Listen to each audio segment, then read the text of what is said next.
Smith.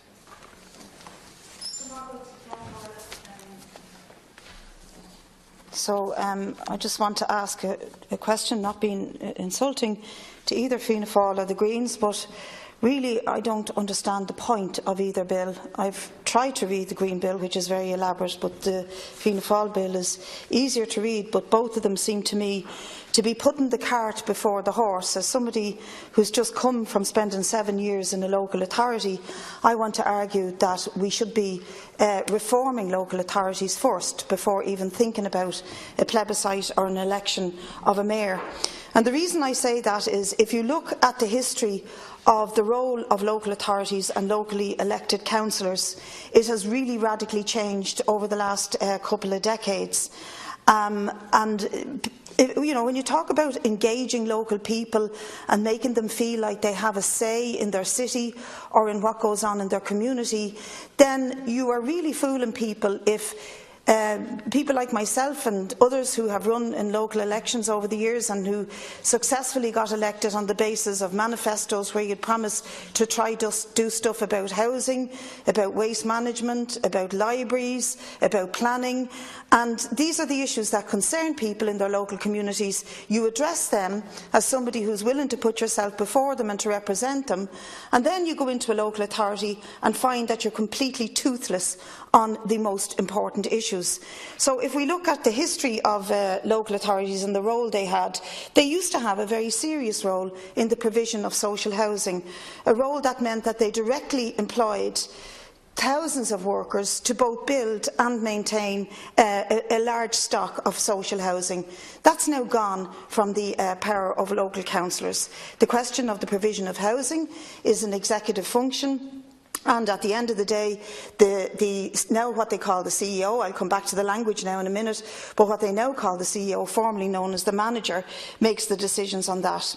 The question of bins, of street cleaning, of waste management, of incineration, a very important issue in the City of Dublin and the City of Cork, gone. We have no power over that, and that is ironic when you think that it was Noel Dempsey of Fianna Fáil who brought in an amendment to the Waste Management Act of 1996 to give complete power to the manager or make it an executive function. And it has led to a really farcical situation where 3 times in the 7 years I spent on Dublin City Council, 3 times we voted by a majority to reject incineration in Poolbeg. And recently this has happened in Cork City Council, where the majority of councillors have voted to reject an incinerator in Ringaskiddy.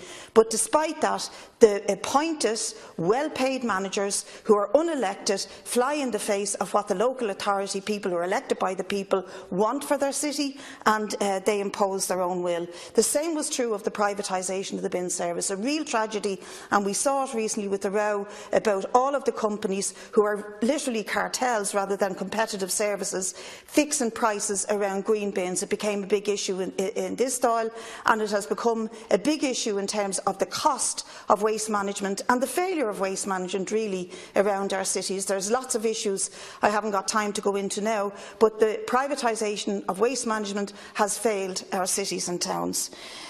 Water, of course, has been taken from us and has been hived off into Irish Water. It used to be the responsibility of local authority councillors to decide on the provision of water, with a very limited budget and without serious capital investment from the government, which is one of the central planks of our argument against the water charges. Again, an unelected manager was imposing his will on this issue. We never had a say over transport and over planning and housing. It's really interesting because various tribunals, including Mahon, had to take powers from the councillors because of the brown envelope brigades and the historical legacy of both Conservative parties, both Fianna Fáil and Fine Gael. The planning democracy was removed from locally elected councillors. And now we're faced with a situation where, when you've got big land banks like we do around Malahide, Finglas and Cherry Orchard, and the Minister sets up a housing land initiative, says you've got to put out for interest from developers in these lands. As a local councillor, you ask the manager, can we please have results on the interest in these lands? Are there any social housing to go up on them? Have any of the voluntary housing agencies expressed an interest? You're told nothing, because it's all commercial sensitivity. And this also leads to a part of sort of the lack of input from councillors in things like rapid build, imposed on the people of Drimna and Curlew Road without any consultation, imposed on the people of Cherry Orchard without any consultation, Carman Hall being taken over from the community in the Liberties, imposed on them without any consultation. I was the chairperson of the Local Traveller Area Accommodation Committee for 5 years, and in my lifetime, having sat down for months and developed a traveller accommodation programme, we then discover through the Irish Times report that the funding for traveller accommodation was not drawn down, not just by the local authority in Dublin, but by many local authorities throughout the country on the basis of antisocial behaviour. Well, since when did we penalise entire communities for the antisocial behaviour of a few within their community? We only do it to travellers. And you're left in this very frustrated position of not being told anything and having no power to override the manager on it. Just a final few words on the question of management.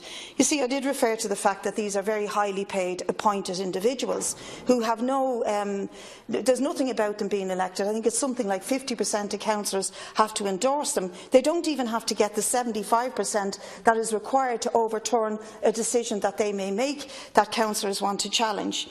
However, they play a very important role, because they are now called a CEO, a Chief Executive Officer. And I think that says it all. The language says it all. Our cities and our towns and our local authorities are being turned into management committees for commercial purposes. So when you strip it down, the provision of housing, planning, water, waste management, and I'm going to argue now in a second the provision of other services like libraries, when you strip it down, there really is very little, if any, role for a local councillor. Very, very little role. They'll be turning on Christmas lights all over the constituencies now in the next week, and they'll feel great about it, and some of them will wear the chain of office of the mayor. But really, it is so frustrating to be there. One of our councillors, Tina McVeigh, got a motion passed that the Dublin City Council would set up a directory of derelict buildings. 2 years ago this was, to look at the possibility of either buying or pulling some of them back in for the provision of housing. Zilch was done on it, absolutely nothing. Last Monday, John Lyons got a motion passed very popularly to oppose staffless libraries. And immediately, the city manager, Owen Keegan, comes out with a statement that these are going to be a wonderful thing, and we're going to see the introduction of staffless libraries. Where do you leave that for democracy? So the real question here is, like I said, putting the horse before the cart. The question of local democracy is fundamental, and a series of acts or amendments to acts imposed by Fianna Fáil, Fine Gael and indeed Labour sometimes over the years have meant that there's been a serious erosion, a hollowing out of the role of locally elected councillors. And unless we deal with that in the first instance and straight away, then what is the point of electing a mayor? All we'll be doing is giving serious powers to somebody who will sit over the city with their powers all by themselves, without having, if you like, a board of directors that have some say in the running of this company. The CEO would be replaced with a mayor. That in itself sounds democratic, but really you need to start from the bottom up and rebuild the question of local democracy and give councillors a say. That's why they get elected, not to turn on Christmas tree lights, but to do something serious about the provision of services and the maintenance of a real life in a city, and not turn it into a city of cafes, clubs and cobblestones that will attract foreign direct investment as an alternative to a real living city for ordinary decent people. Thank you, Deputy Smith.